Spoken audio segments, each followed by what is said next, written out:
గరిగపూటి Joseph రాజు గారు ఝాన్సీ రాణి గారిని ప్రేమించి వారి కుటుంబంలో జరిగిన అద్భుత ఆశ్చర్య కార్యాలను బట్టి కృతజ్ఞత ప్రార్థన కూడికని ఏర్పాటు చేసుకుని ఉన్నారు. మరి అందుని బట్టి నేను ఎంతగానో సంతోషిస్తూ ఉన్నాను. మమ్మల్ని ప్రేమతో ఆహ్వానించిన ఈ కుటుంబానికి, ఈ ప్రార్థనకు కూడి వచ్చిన మీ అందరికీ ప్రభువైన యేసుక్రీస్తు నామమున పేరట నా హృదయపూర్వక వందనాలు. వచ్చిన మీ అందరినీ దేవుడు దీవించును గాక. ఆమేన్. ప్రభునందు ప్రియ దేవుని యొక్క బిడ్డలారా, ఆయన పిల్లలమైనటువంటి మనందరం కూడా దొల్లవేళలా దేవునికి మనం కృతజ్ఞతాస్తుతులు చెల్లించువారమై ఉన్నాము. అన్ని విషయములలో కూడా ప్రతి దినము, ప్రతి గంట, ప్రతి గడియ, ప్రతి సమయం, అన్ని క్షణాల్లో కూడా, అన్ని వేళలా కూడా మనందరం కూడా దేవునికి కృతజ్ఞతాస్తుతులు చెల్లించాలంటండి. కీర్తనకారుడు అంటాడు 103వ అధ్యాయం 2వ వచనములో, నా ప్రాణమా యెహోవాను సన్నుతించుము, ఆయన చేసిన ఉపకారములలో దేనిని మరువకము. దేవునికి స్తోత్ర. మన ప్రాణముతో దేవుణ్ణి సన్నుతించాలి. ఎందుకంటే ప్రాణం ఉన్నది కనుక.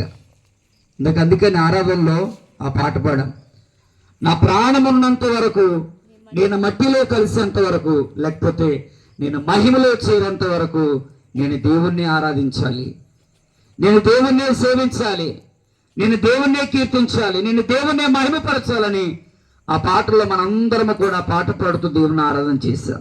ఎందుకంటే దేవుడు మనకు ప్రాణం ఇచ్చాడు. క్రిస్మస్ పండుగ రోజు నేను చింతలపూడి సంఘానికి వెళ్తుంటే ఒక సమాధి పెట్టి అలా ఎదురవుతూ ఉంది. మనందరికీ పండగ, కానీ కుటుంబంలో దుఃఖము, ఏపు, రోదన. మనందరం కూడా ప్రపంచం అంతా పండుగ చేసుకుంటే కొంతమంది కుటుంబాల్లో దుఃఖ వాతావరణం, కొంతమంది కుటుంబాల్లో భయంకరమైనటువంటి బాధలు, కష్టాలు, సమస్యలు, అనేక రకరకాలైనటువంటి ఇబ్బందులు గుండా ఈ లోకంలో చాలా మంది నశించిపోతూ ఉన్నారు. మరి ఈరోజు మనందరం కూడా పండుగ చేసుకున్న తెల్లారి కూడా మరుసటి రాత్రి ఇక్కడ అందరం కూడా చేరి ఉన్నామంటే అది కేవలం యేసయ్య కృప మాత్రమే. దేవునికి స్తోత్ర. చేతులెత్తి గట్టికి చెప్పాలి, దేవునికి స్తోత్ర. నిజంగా మనందరం సజీవంగా ఉన్నామంటే దేవునికి స్తుతులు చెల్లించాలి. బ్రతికి ఉన్నందుకు ప్రతి ఒక్కరు దేవునికి కృతజ్ఞతాస్తుతులు చెల్లించాలండి. మరి 2024 జనవరి 1 నుంచి ఈ డిసెంబర్, ఈ సంవత్సరపు ఎండింగ్ నెల, ఈ 26వ తారీఖు వరకు ఎన్నిసార్లు మీ కుటుంబాల్లో కృతజ్ఞత కూడికలు పెట్టుకున్నారు? ఎన్నిసార్లు మీరు దేవునికి ప్రార్థన పెట్టించుకొని కృతజ్ఞతాస్తుతులు చెల్లించారు? మీ పిల్లల చదువుల విషయంలో, అలాగే మీ భర్తల యొక్క ఉద్యోగాలు, ప్రయాణాలు, పనిపాటల విషయంలో, మీ విషయంలో, మీ పనిపాటల్లో దేవుడు మిమ్మల్ని కాపాడినందుకు, మిమ్మల్ని, మీ పిల్లల్ని, మీ కుటుంబాన్ని, మీ మనవళ్ళని కాపాడినందుకు, మీ పాడి పంటలు, మీ వ్యవసాయాన్ని, మీకు ఇచ్చిన వాహనాలని అన్నిటిని దేవుడు కాపాడినందుకు సంవత్సరాంతం లోపల చివరికల్లా మనందరి కుటుంబాలు ఏం జరగాలి? కృతజ్ఞత ప్రార్థన కూడికలు జరగాలి. ప్రతి ఒక్కరం కూడా కృతజ్ఞతాస్తుతులు చెల్లించాలండి. కృతజ్ఞత లేని వారు దేవుని పిల్లలారా చాలా మంది పాడైపోయారంటండి. కృతజ్ఞతాస్తుతులు చెల్లించిన వారు, కృతజ్ఞత లేని వారు అనేక మంది పాడైపోయినట్లుగా దేవుని యొక్క వాక్యం తెలియపరుస్తుంది. కృతజ్ఞత లేని ఆత్మ అవిశ్వాసికి స్నేహం అంటండి. అందుకనే కృతజ్ఞతాస్తుతులు చెల్లించాలి.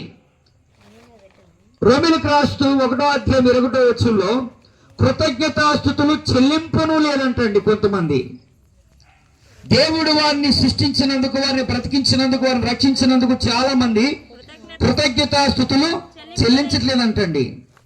ఈ సృష్టి అంతటిని చేసి ఆదాముకు అవ్వకు దేవుడు ఇస్తే వాళ్ళకి ఏమి మీద కృతజ్ఞత లేదండి.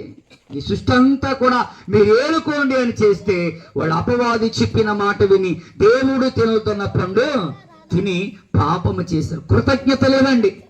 దేవుడు చాలా మందిని దీవిస్తాడు. ఐశ్వర్యవంతులుగా, ఆస్తికర్తలుగా, గొప్పవారిగా, పొలాలు కలిగే వారిగా, బంగారం కలిగిన వారిగా, ఐశ్వర్యవంతులుగా, ఉన్నతమైన వారిగా, ధనవంతులుగా దేవుడు దీవిస్తాడు. కానీ వారికి ఏముండదు? కృతజ్ఞత అనేది ఉండదండి. కృతజ్ఞత అనేది ఉండదండి. దేవుని సన్నిధికి వారు రారు, దేవునికి ప్రార్థన చేయరు, దేవునికి కృతజ్ఞతాస్తుతులు చెల్లించరు. దేవుని కోసం వారు ఏ త్యాగమో చేయలేరండి. యేసు ప్రభు ఈ లోకానికి వచ్చారంటే జ్ఞానులు వచ్చి దేవునికి కృతజ్ఞతాస్తుతులు చెల్లించారు. ఎక్కడ నుండి? ఎక్కడో తూర్పు దేశంలో ఉన్నవారు యూదయ బెత్లెహేము గ్రామానికి వచ్చి, ఒక మారుమూల గ్రామములో ఆయన యొద్దకు వచ్చి ఆయన ఎదుట సాష్టాంగపడి నమస్కారం చేసి పూజించి దేవుణ్ణి ఆరాధన చేశారంటండి. దేవునికి కానుక అర్పించారంటండి. దేవునికి కృతజ్ఞతా భావంతో వారు ఉన్నారండి. దేవుడు ఈ లోకానికి వచ్చాడు అంటే ఎక్కడో ఉన్న జ్ఞానులకి దేవుని పట్ల ఏమున్నది? కృతజ్ఞతాభావం ఉన్నది. మేము ప్రార్థనకి వెళ్ళాలి, దేవుడి దగ్గరికి వెళ్ళాలి, ఆయన చూడన్న కృతజ్ఞత భావం వారికి ఉన్నది. మరి క్రిస్మస్ పండగ అయినా ఇంకా చాలా మంది దేవుని సన్నిధికి వెళ్ళని వారు ఉన్నారు. కృతజ్ఞత లేదండి. చాలా మంది షుగర్ పేషెంట్లు కాపాడాడు దేవుడు. చాలా మంది బీపీ పేషెంట్లు దేవుడు కాపాడాడు. థైరాయిడ్ ఉన్న వారిని, ఇక రకరకాలైన గుండె జబ్బులు ఉన్న వారిని, లివర్ పాడైన వారిని, రకరకాలైన వ్యాధిగ్రస్తులు దేవుడు కాపాడాడు. కనీసం పండగను కూడా ప్రార్థనకి వెళ్ళిన వారు చాలా మంది ఉన్నారండి. పండగ రోజున కూడా దేవుని సన్నిధికి వెళ్ళిన వారు చాలా మంది ఉన్నారు. ఇందాక చెప్పాను కదా, మనందరం పండగ రోజున ప్రార్థనకి వెళ్తే తన కుటుంబంలో దుఃఖము, ఇంట్లో ఒక వ్యక్తి చనిపోయాడని, వారి ఇంట్లో జరిగినట్టుగా దేవుడు నీ ఇంట్లో చేయలేదు కదా, నా ఇంట్లో చేయలేదు కదా, మనందరి ఇళ్లలో చేయలేదు కదా. మనందరం సజీవులుగా ఉండి ఆరాధన చేసుకునే కృపను దేవుడు మనకి ఇచ్చాడు. అప్పుడు మనందరం ఏం చేయాలి? దేవుని సన్నిధికి వెళ్ళి ఆయనకి కృతజ్ఞతాస్తుతులు చెప్పాలి. మరి ఆయన పుట్టాడనే కదా ఎక్కడో ఉన్న తూర్పు దేశపు జ్ఞానులు ఆయన దగ్గరికి వచ్చారు. వారికంటే ముందు ఎవరు వచ్చారండి? పరలోకములో ఉన్న దేవుని దూత సైన్యములన్నీ భూలోకానికి దిగి వచ్చి సర్వోన్నతమైన స్థలములలో చెప్పాలి, సర్వోన్నతమైన స్థలములలో దేవునికి మహిమయు ఆయనకి ఇష్టమైన మనుషులకు భూమి మీద సమాధానము కలుగునుగా. కానీ దూతలందరూ కూడా దేవునికి కృతజ్ఞతాస్తుతులు చెల్లిస్తున్నాయి. గట్టిగా దేవునికి స్తోత్రం చెప్పండి. చేతులెత్తి గట్టిగా హల్లెలూయా. దూతల కోసం దేవుడు వచ్చాడా? మన కోసం దేవుడు వచ్చాడండి. ఇప్పుడు మనం దేవుని దగ్గరికి రావాలా? దూతలు రావాలా?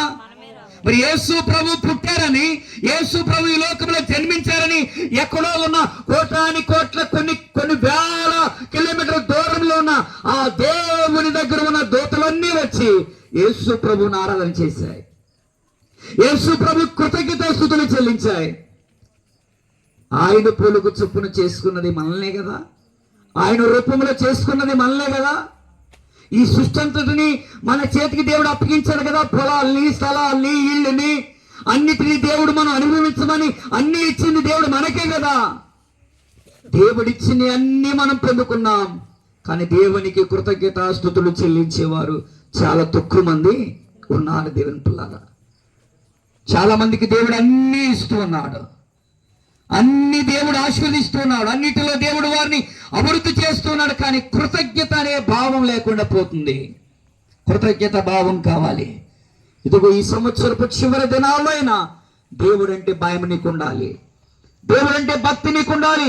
ఆ దేవుని ఆ భయముతో, భక్తితో ఆయనకి కృతజ్ఞతాస్తుతులు చెల్లించగలిగితే ప్రభు నిన్ను ఆశీర్వదిస్తాడు, ప్రభు నిన్ను దీవిస్తాడు.